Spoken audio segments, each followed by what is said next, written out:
Ele nunca nos deixará.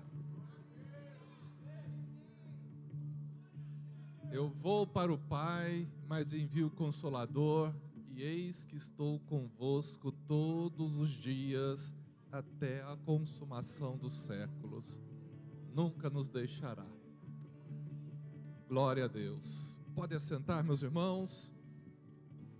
Louvado seja Deus. A todas as mamães, feliz Dia das Mães. Que seja um dia maravilhoso para cada um de vocês. Meus irmãos,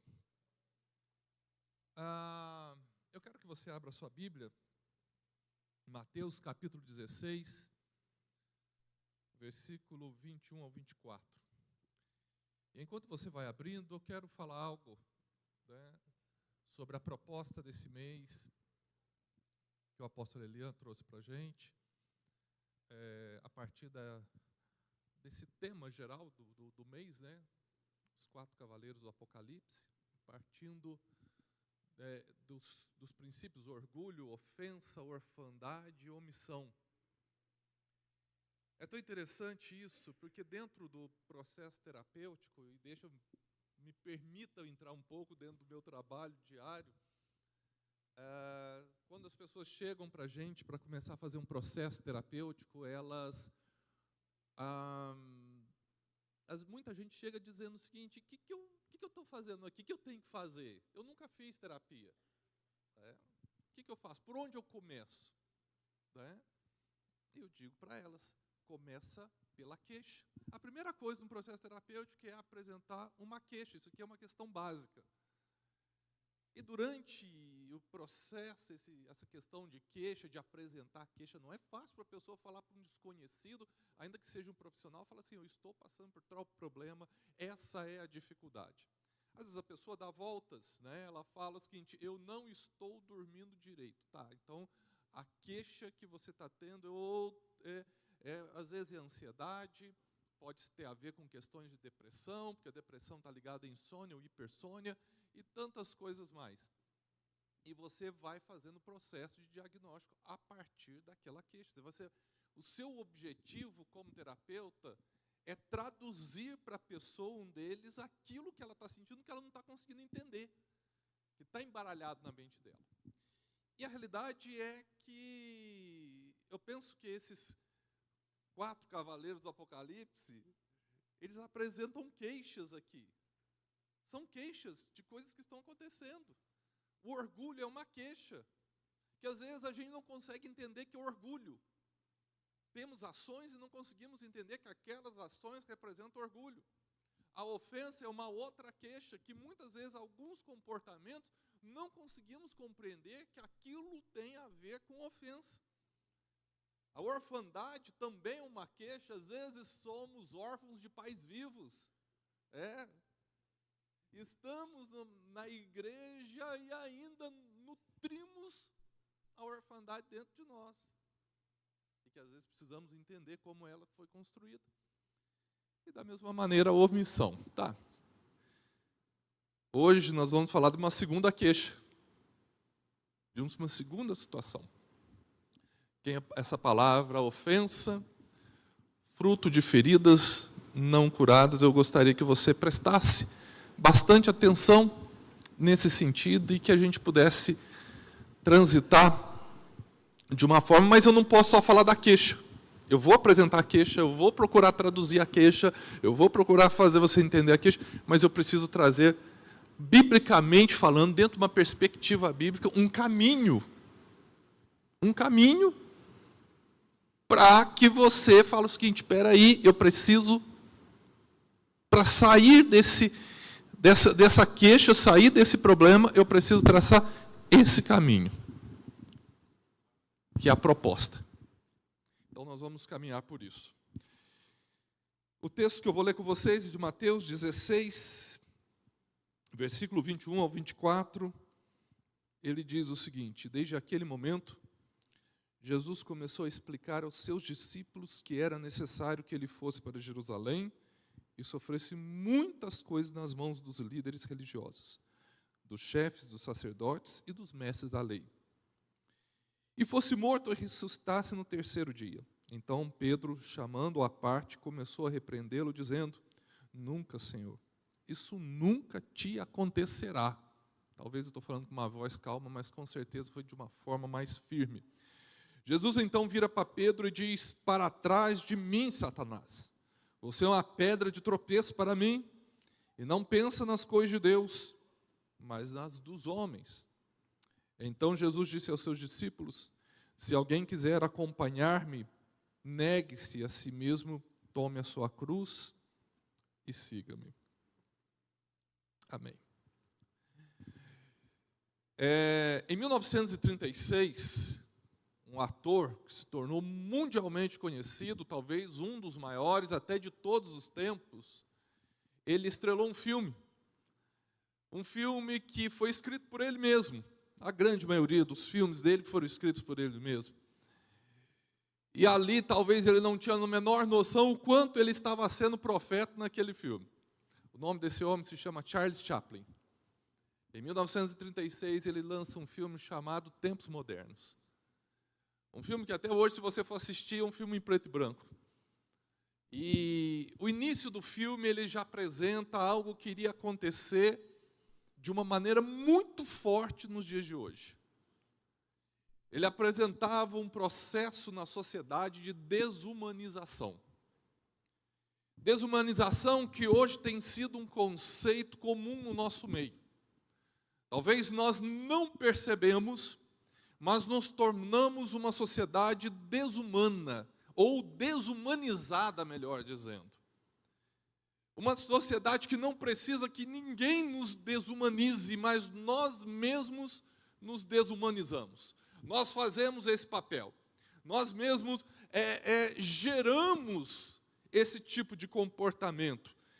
Por causa disso, também dessa desumanização, nós vivemos dois polos, nos tornamos uma sociedade bipolar, se podemos dizer assim.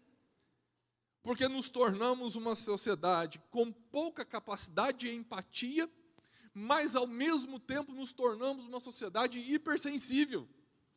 Esses dois movimentos estão às vezes nas mesmas pessoas, na sua caminhada e no seu dia a dia. Pouca empatia, e às vezes isso parece que nada o atinge, às vezes parece frieza. Nós perdemos a capacidade de olhar o outro, mas também nos tornamos hipersensíveis. Uma sensibilidade extrema. E tudo fruto desse movimento chamado desumanização. E quais são os comportamentos que geram essa desumanização? O porquê, Ayrton, você está falando de desumanização nos dias de hoje? Qual é o caminho que está gerando isso? O que tem a ver isso? Como que isso se constrói? Dois caminhos, 2 pontos mostram o quanto nos tornamos uma sociedade que caminha para a desumanização. 2 comportamentos básicos. 1, autoexposição e autopromoção. No advento das redes sociais, no advento da tecnologia, agora dessa forma tão forte, nós caminhamos de uma forma gigantesca para a autoexposição e autopromoção. Nós nos expomos de uma maneira gigantesca, as redes sociais fazem isso, nos expomos. Nós não sabemos diferenciar o particular do privado do público. Nós não sabemos. Trazemos para a rede social o particular quando a rede social ela é pública. Nós misturamos, trazemos coisas que pertencem às 4 paredes do nosso quarto, nós publicamos para os outros. Trazemos coisas que é do privado, que é para a gente, algumas pessoas, para o público. Nós perdemos a noção de separar o que é público do privado e do particular. Mas por que isso? Porque nós necessitamos de aceitação. Queremos ser aceitos. E às vezes, para ser aceito, nós precisamos trazer as mazelas e os problemas que temos no particular. Essa exposição parece que dá like, né? Parece que nós somos mais aceitos, parece que as pessoas batem mais palmas. Só que também vem as críticas. E nessas críticas é onde que o assunto pega. Porque nós passamos, por causa das redes sociais, desse advento, passamos a ter uma necessidade muito grande de aceitação. Nós precisamos da validação dos outros, virtualmente, para nos sentirmos bem. Olha que loucura. Mas não é somente a autoexposição e a autopromoção, que é aquilo que eu coloco, que eu falo de mim mesmo e eu espero que bombe. Nós temos um outro problema de desumanização, que é a autoocupação. E a autoocupação significa fazer além do que deveríamos fazer demais. Assumir mundos e fundos. Nos tornarmos a pessoa que faz de tudo para sermos aceitos. E aí, às vezes, a gente faz muita coisa e não consegue fazer bem uma só. Às vezes a gente quer fazer de tudo e não conseguimos fazer bem uma delas.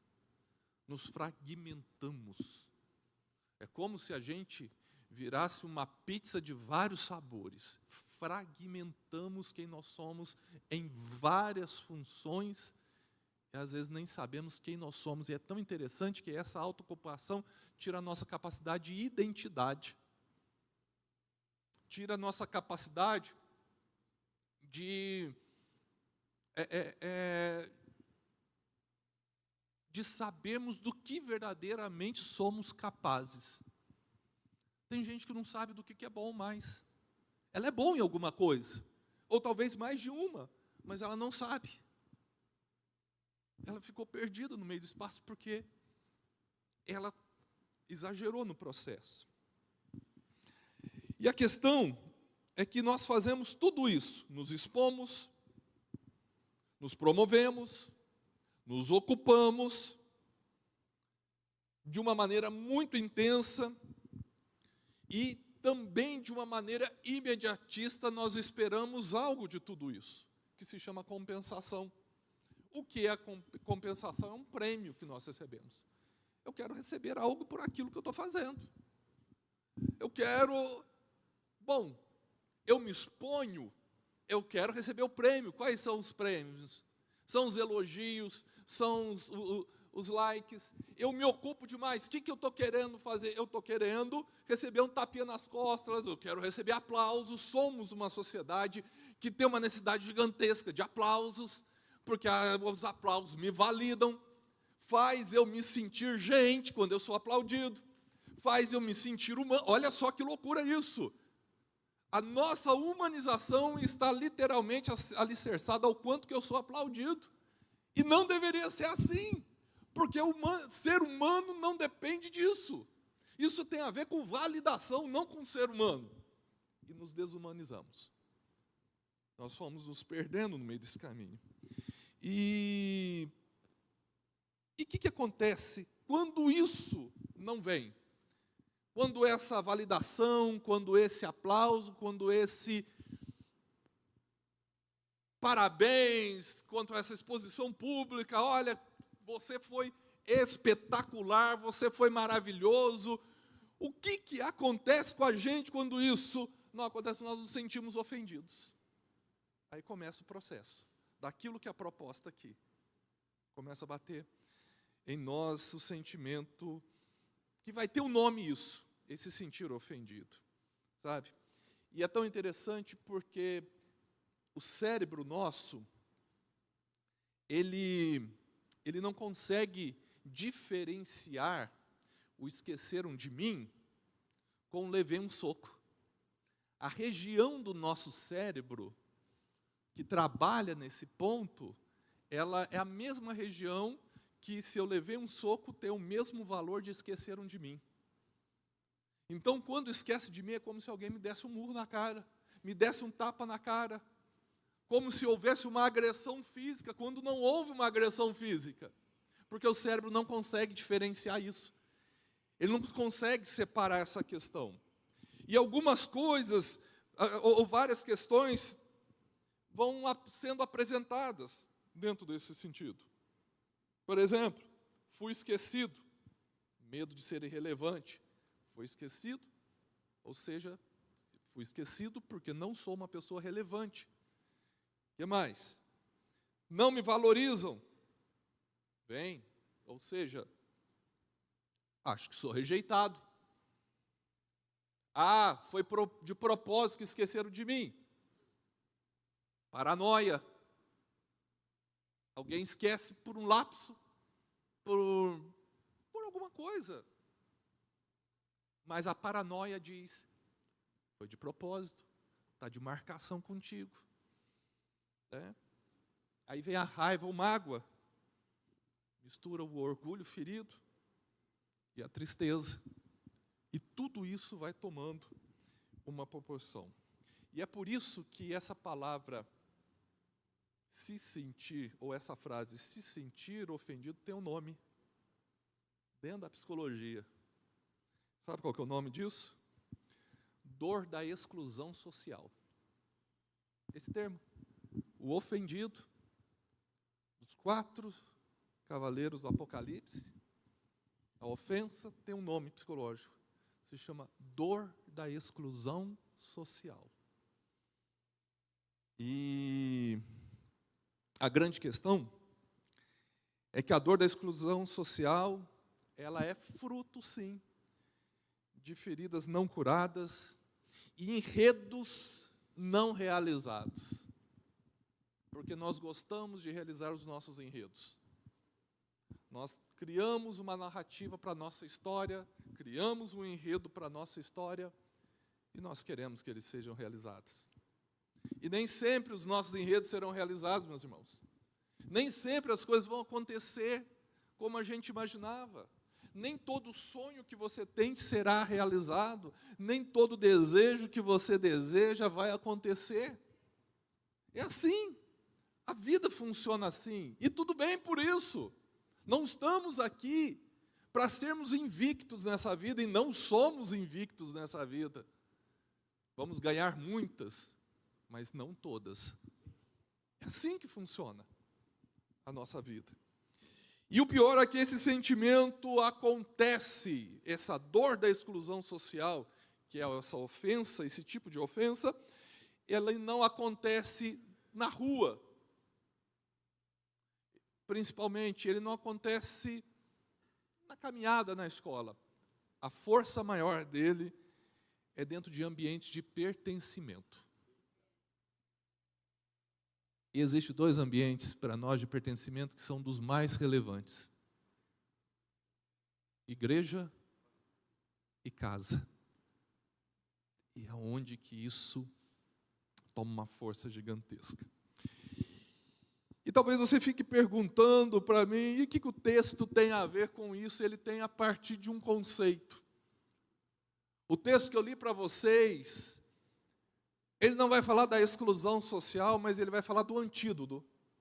O texto que eu falei para vocês, ele não tem como objetivo trazer o conceito de exclusão social, mas ele tem o conceito de trazer o único antídoto para que esse caminho, para que esse assunto seja retirado de nós, para que a gente possa tratar desse assunto na nossa vida. É óbvio, o texto que eu li para vocês, ele é literalmente um processo discipulado, e talvez um dos assuntos mais desgastantes para Jesus, porque ele teve que repetir várias vezes sobre essa palavra. Nós conhecemos ela como autonegação. Ele estava ensinando para eles, vocês precisam aprender sobre autonegação, ou seja, negue-se a si mesmo. O que eu li para vocês não foi a primeira vez que estava acontecendo. Jesus já havia falado, em Mateus capítulo 10, ele já havia falado sobre isso, ele estava tendo que ser repetitivo, e parece que não entrava na cabeça das pessoas. Talvez porque esse autonegação, para nós é muito difícil. Talvez porque a autonegação não é uma coisa saborosa, a princípio, para nós. E nem todo antídoto, nem todo remédio é saboroso para que haja cura. Os antídotos, os remédios, muitas vezes, eles são amargos, eles doem, para que gere alívio, para que gere paz, para que gere cura, para que gere tranquilidade lá na frente. O antídoto não é sobre o presente, o antídoto não é sobre o passado, O antídoto é sobre o futuro.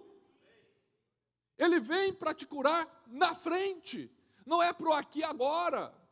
Quando você toma um remédio, quando você toma um antídoto, a cura não vem para acontecer imediatamente. Você acaba de tomar um antídoto, você acaba de tomar remédio, você continua mal com aquilo dali. A dor não passou, não é instantâneo. É um processo que leva um tempo. Para alguns, 30 minutos, 2 horas, dias. Quando você fala de algum remédio que ele vai ser tomado, vai ser remédio contínuo, você vai levar tempo para ver o resultado dele. Então, o que acontece? Nós estávamos lidando, o que Jesus estava lidando, não era algo tão simples assim, porque falava muito de uma sociedade, de um grupo de pessoas, não estou falando dessa sociedade aqui, esse grupo de 12 que estava com ele, que não queriam de forma alguma se permitirem negar-se a si mesmos. Isso foi uma luta deles, negar a eles mesmos. Deixar os enredos deles de fora, foi uma luta para os apóstolos. Até após a morte de Jesus, ainda eles queriam lutar pelo enredo deles. Não era fácil. Eles queriam que o enredo deles acontecesse, sabe? E o texto, antes desse momento que eu li para vocês, Jesus já tinha acabado de dizer quem ele era, inclusive Pedro havia reconhecido isso, apresentado, havia entendido qual era a identidade dele.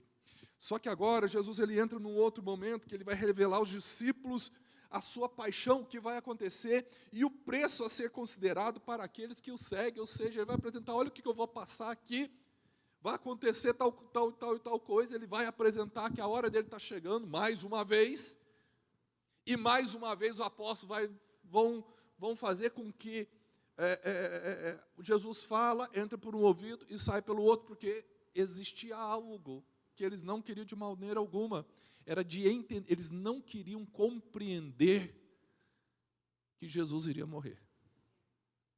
Jesus falou para eles muito claro, muitas vezes, a minha hora está chegando. E minha hora está chegando aqui, tinha a ver sim com a morte.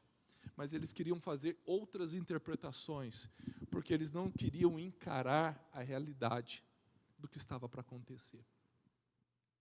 Eles não queriam, era um colapso para eles, era colapsar para eles, acreditar naquilo que estava para acontecer. Então eles iam para um outro caminho.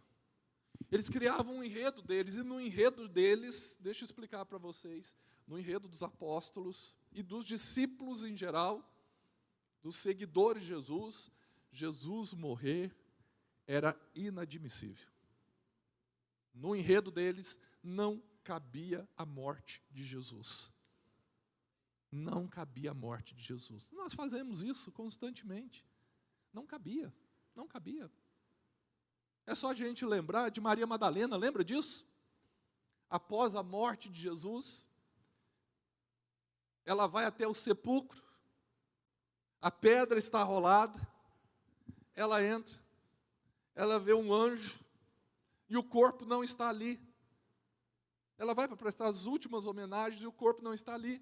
Maria Madalena, aquela que Jesus retirou os demônios, aquela que passou a ter vida depois, ela viu, ele existia. E passa alguns instantes depois, ela encontra com Jesus. E ele pergunta, quem que você está procurando, mulher?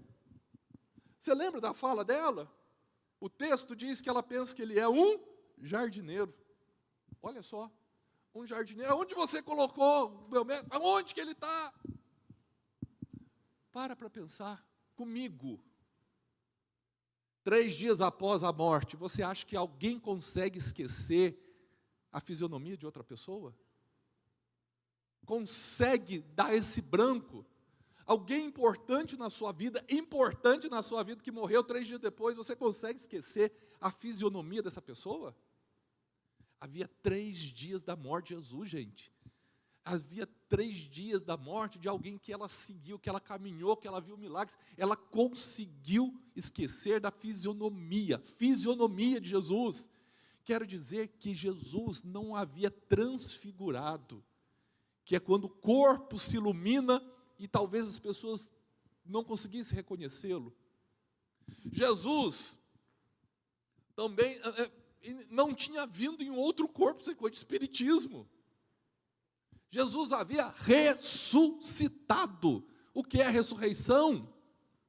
É quando a alma, o espírito volta para o mesmo corpo. Não volta para um corpo diferente, é o mesmo corpo. E ela não consegue reconhecer Jesus. Sabe por quê? A frustração, o desapontamento, a decepção que havia pelo fato de Jesus não fazer o que eles queriam, fez ela não reconhecer mais quem ele era. Nós fazemos isso. Nós fazemos isso. Nós perdemos, nossa visão fica embaçada quando as coisas não acontecem do nosso jeito. Nós perdemos essa questão. Sim.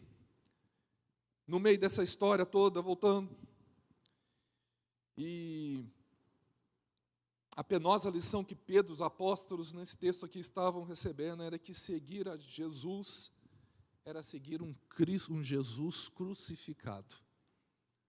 Vocês precisam entender isso.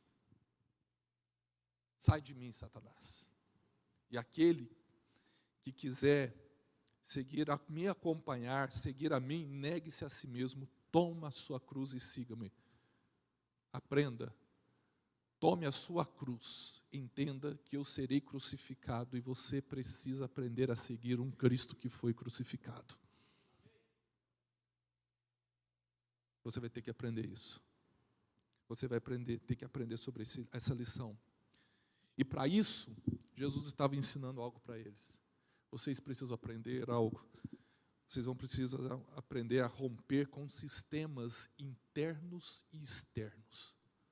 Porque o reino dos céus não funciona como o reino da terra. E a alma, o coração daquele que recebeu a mim não funciona como a alma e o coração daquele que não recebeu a mim. Vocês vão ter que romper com esses sistemas, tanto os internos como os externos. Nesse momento, Jesus apresentava o que era verdadeiramente ser discípulo dele. E isso se torna muito importante para nós. Porque aqui, esse texto, quando a gente parte do pressuposto de ofensa, para vencer ela, nós vamos ter que aprender a ser discípulo de Jesus. Nós vamos ter que aprender a seguir Ele. Sabe? Jesus propunha uma vida de renúncia e de morte. Jesus, nesse momento, Ele está se autonegando e ensinando os discípulos a importância de autonegarem.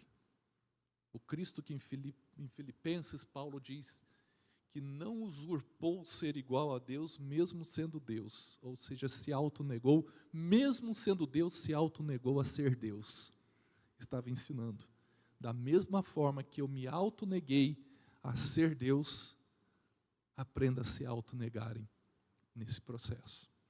E aí, queridos,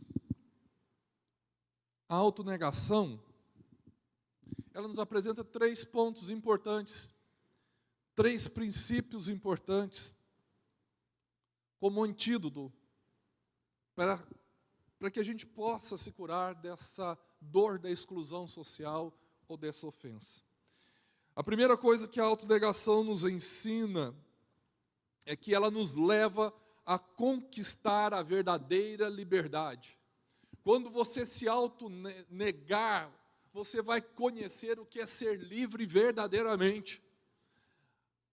A verdadeira liberdade está na sua capacidade de autonegação. Você não está preso a coisas, você não está preso a situações mais, você não está preso a acontecimentos, você não está preso a um chefe que te persegue mais, você não está preso a uma pessoa que não olha mais para você, você não está preso em nada disso, você está livre de tudo isso. Isso é liberdade. Se eu quero vencer esse conceito de ofensa, de me sentir ofendido, eu preciso me autonegar para eu ser livre de tudo isso. Para eu ser livre de ser visto, de eu ser livre de receber aplausos, eu ser livre de receber tapinha nas costas, eu ser livre das pessoas me falarem de mim publicamente. A liberdade tem a ver com que eu não preciso disso para estar bem comigo mesmo e estar bem na presença de Deus. É aquela coisa, se me reconhece bem, mas se não me reconhece, amém. Eu consigo caminhar bem, independente das circunstâncias. A primeira coisa é isso. Autonegar é ter a capacidade de conquistar a verdadeira liberdade. Quando Jesus fala para Pedro, para trás de mim, Satanás, você é uma pedra de tropeço para mim, e não pensa nas coisas de Deus, mas nas coisas dos homens, ele está dizendo o seguinte: eu não quero que você me defenda, eu não quero que você cuide de mim, eu não quero que você assuma a missão que me pertence, eu não quero receber os aplausos pela missão que me pertence. O que me importa na minha missão é apenas cumpri-la e ponto, acabou. O prêmio para mim não é o seu aplauso, não é o seu que legal, que joia, você é maravilhoso. O prêmio para mim é completar a minha missão, e você está querendo atrapalhar a minha missão, Pedro. É sobre liberdade isso. Jesus estava pronto para cumprir o propósito. O foco dele era totalmente nesse sentido. Nada podia tirar a atenção dele. Ele estava literalmente hiperfocado nisso daí. E Pedro não consegue entender a dimensão. Na verdade, nem ele, nem os apóstolos, porque já havia falado lá atrás. Eles continuam sem entender nada disso. Queridos, é importante nós entendermos que a autonegação é a capacidade de virar as costas para o egocentrismo, entendendo que não fomos criados para viver em função de nós mesmos. Isso é sobre autonegação. Isso não é perder a capacidade de ter amor próprio, porque o amor próprio e a autonegação não estão em conflitos. Não tem nada a ver com isso. Eu não me amo, não me amo. O me amar não é sobre coisas, é sobre mim. Pelo contrário, quanto mais eu aprendo a me autonegar, mais eu amo a mim mesmo, mais a minha alma, ela está leve. Como eu disse para vocês, Mateus 10:39, ele disse: quem acha a sua vida a perderá. E quem perde a sua vida por minha causa, a achará. Ele estava dizendo isso. Ele está deixando muito claro. Segundo, a autonegação nos leva a abençoar vidas. Olha que interessante isso. Então, o que eu vou fazer? Então, eu conquistei a liberdade, mas não para por aí. Agora eu preciso ser bênção. Eu preciso aprender a abençoar vidas. Queridos, a sociedade, ela ensina que é interessante, porque no conceito da sociedade, a autoestima é ser superior às outras pessoas. Então, nós entramos num nível de competitividade. Sabe? Para eu dizer que eu tenho autoestima, eu preciso dizer que eu sou melhor que você. Para eu afirmar minha autoestima, eu tenho que dizer que eu sou melhor que alguém. Para eu afirmar a autoestima da minha célula, dizer que a minha célula é melhor que a do outro. Isso não tem nada a ver sobre autoestima. Esse é um conceito social da autoestima. O termômetro da autoestima, o nosso termômetro passa a ser no campo da competitividade. E isso é terrível, porque isso não é sobre ser livre, é ser preso, pelo contrário. Só que no conceito de Deus, no reino de Deus, autoestima é outra coisa totalmente diferente.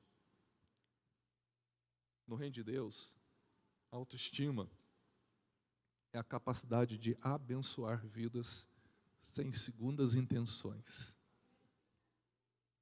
Abençoar vidas sem segundas intenções. Eu te abençoo por um ato voluntário, sem esperar nada em troca. Basicamente isso. É um dos conceitos da palavra bênção. Está lá até do Val de Jaboque.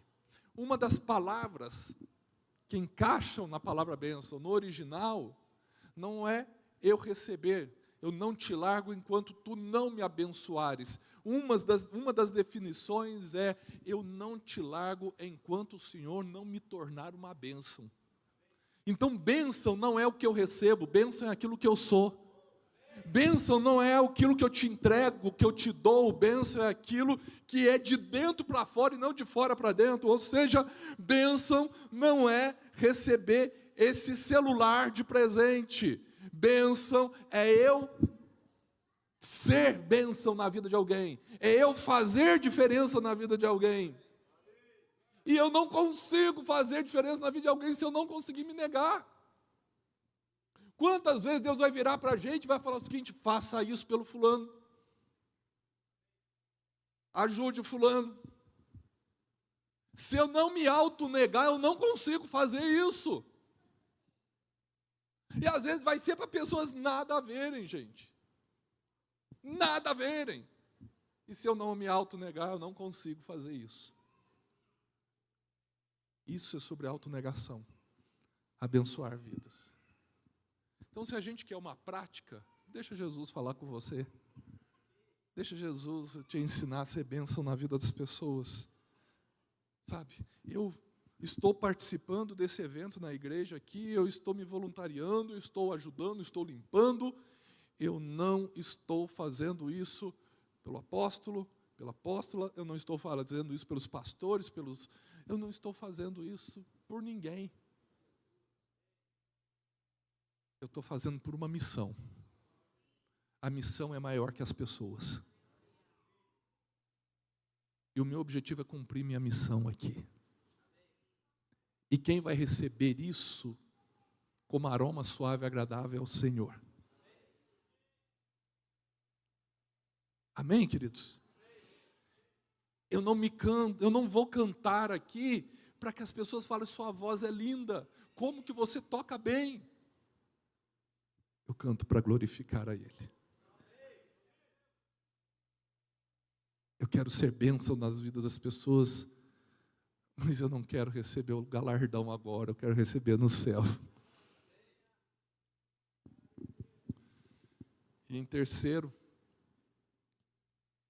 a autonegação. Parece boba essa frase que eu vou dizer para você, mas ela tem uma importância muito grande. Ela glorifica a Deus.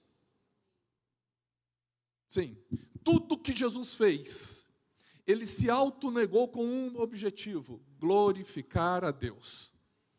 Todos os comportamentos de Jesus aqui na terra tinha como alvo glorificar a Deus. E Ele, em todo o tempo, ensinou isso para os seus apóstolos: aprendam a glorificar a Deus. Queridos, um dos princípios básicos do discipulado, da gente ser crente, sabe, é essa palavra. O que é ser crente? É glorificar a Deus. Se eu não conseguir entender, a gente gosta do seguinte: olha, eu sou crente porque eu faço isso, aquilo. Meu irmão, tudo que você fizer, faça para glorificar a Deus. Eu gosto de uma palavra, lá atrás, quando eu conheci, eu não tenho relacionamento com o pastor Carlito Paes, como o apóstolo Elian tem. Eu conheci lá atrás. Na época, minha sobrinha trabalhava na igreja, que ela trabalhava na parte, não é jornalística não, na parte da TV, eu acho que era algo assim, da igreja. E eu lembro que na época eu fazia parte da missão da nossa denominação da MISPA, trabalhava com cuidado dos missionários, e eu reuni todos os missionários da Europa. Até o pastor Elias foi para lá, encontrou gente, E a gente foi para o encontro, que quem estava preparando esse encontro era o pastor Elias Dantas, com líderes de vários lugares, e eu aproveitei ali para fazer um tempo de cuidado dos missionários da missão da nossa denominação. E eu lembro disso como se fosse hoje. Na época foi Jeremias Pereira, na época foi Márcio Valadão pregar, e estava o Carlitos Paz. E eu lembro de uma palavra do pastor Carlitos Paz, que eu não esqueci até hoje. Eu lembro direitinho que ele dizia o seguinte: ele começou a pregação apresentando uma pirâmide, e ele falou: nós temos um grande problema. Está vendo isso aqui? A nossa relação, quando nós falamos de Deus, quando nós falamos de prioridades e Deus, nós usamos, o nosso conceito é piramidal e está totalmente errado. Ele dizia, para a gente ter o objetivo, a gente sempre fala isso: em primeiro lugar, para mim vem Deus, em segundo lugar a família, em terceiro ministério, em quarto isso. A gente usa um sistema piramidal. E ele dizia o seguinte: esse sistema está totalmente errado. Aí ele joga uma outra foto lá para a gente, no telão, e aparece um círculo e outro círculo no meio. Ele falou: esse é o conceito que nós acreditamos. No meio daquele círculo ali estava escrita a palavra Deus. E aí no círculo maior estava família, trabalho, igreja, ministério, filhos, esposa, tudo ali. Ele falou o seguinte: esse é o conceito que nós acreditamos. E qual é esse conceito aqui? Tudo o que nós fazemos para a glória de Deus. Significa que quando eu vou para o meu trabalho, eu vou fazer o melhor porque é para a glória de Deus. Deus é o centro do meu trabalho. Quando eu vou estar com a minha esposa, eu vou fazer o melhor para ela porque é para a glória de Deus. Deus é o centro do meu casamento. Quando eu estou com os meus filhos, vou fazer o meu melhor porque os meus filhos, eles fazem parte onde Deus é o centro da minha paternidade. Deus é o centro do meu trabalho. Quando eu estou no ministério, eu vou fazer o meu melhor no meu ministério, porque Deus é o centro do meu ministério. Quando eu vou para a igreja, eu vou cultuar a Deus com o meu melhor, porque Deus é o centro do meu culto. Deus é o centro em todo o tempo. O que ele estava dizendo? Ele estava falando que nós precisamos aprender a glorificar a Deus. Uma vida entregue ao Senhor precisa ser uma vida dinâmica, meus irmãos. Uma vida onde existe autocontrole, ter a capacidade de mostrar a presença do Espírito Santo. E quando nós ficamos ofendidos com coisas que acontecem nas nossas casas, na igreja ou em qualquer outro lugar, o que está acontecendo ali? Nós não estamos apresentando a presença do Espírito Santo. E aí, fechando aqui com vocês, eu quero lembrar de Gênesis 3:3. A mulher já havia sido feita da costela de Adão, e agora essa mulher, ela encontra a serpente, o inimigo, o adversário, Satanás, e ele faz algumas perguntas. Por que vocês não comem dessa árvore?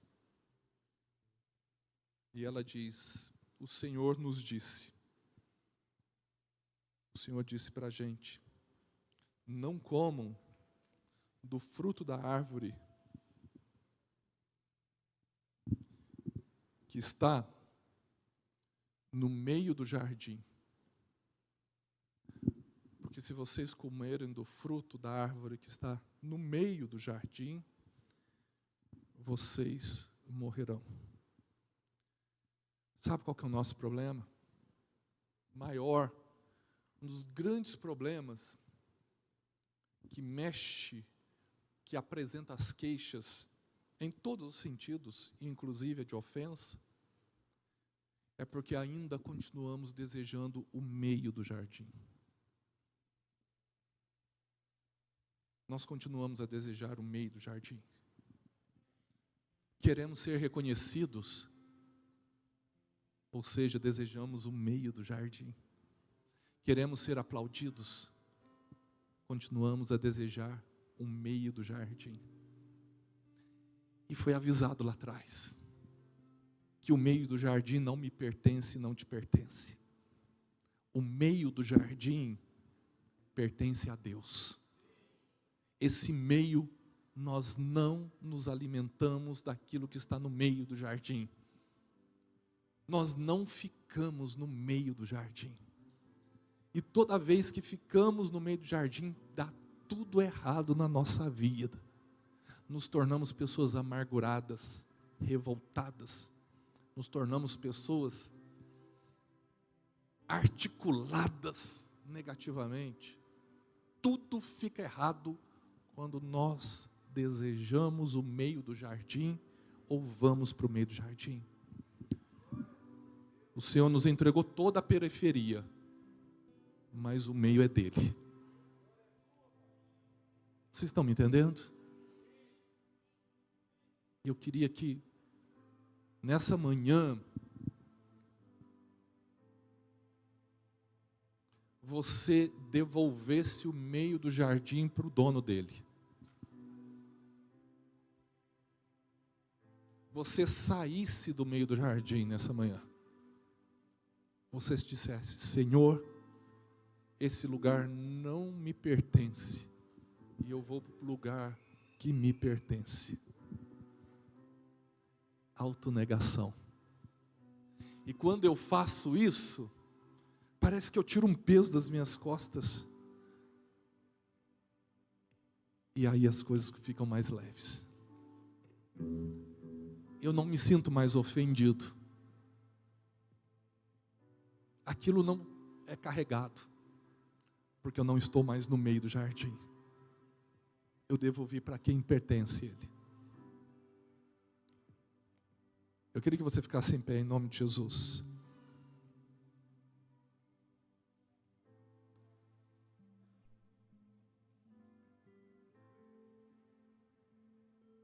A autonegação,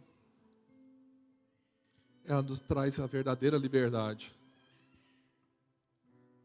A autonegação, ela nos ensina a abençoar vidas.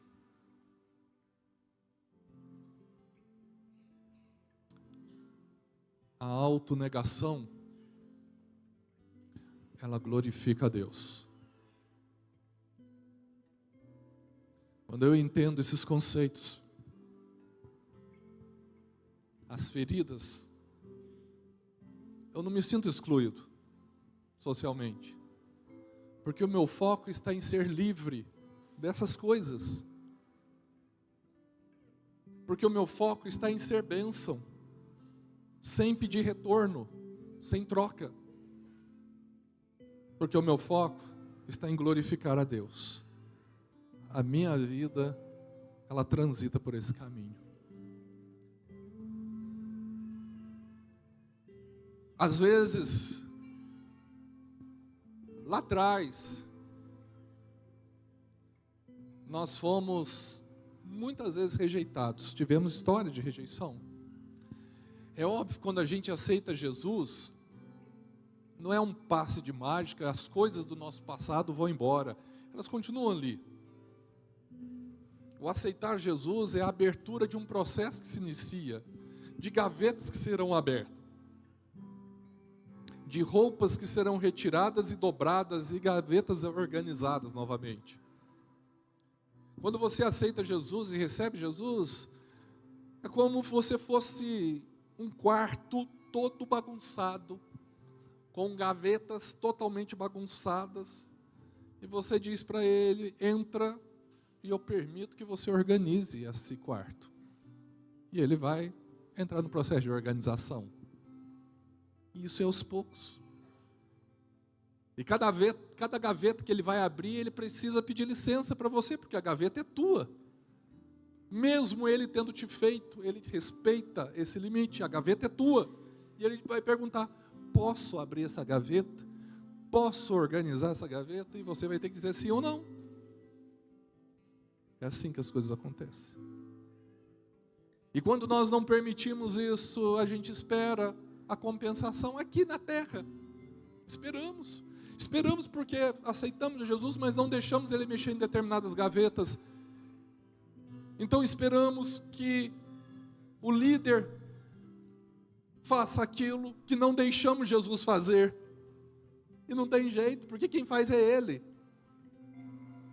O líder não vai conseguir fazer aquilo que é Jesus quem tem que fazer. Então é importante que a gente se abra para Ele. Amém, meus irmãos?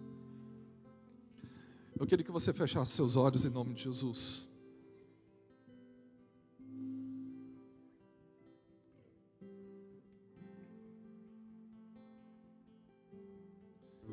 Muitas vezes nós perdemos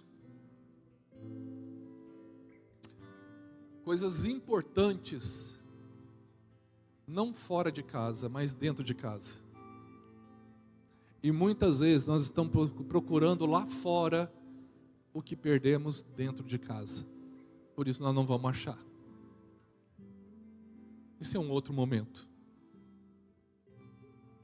Mas eu queria que você fizesse essa proposta.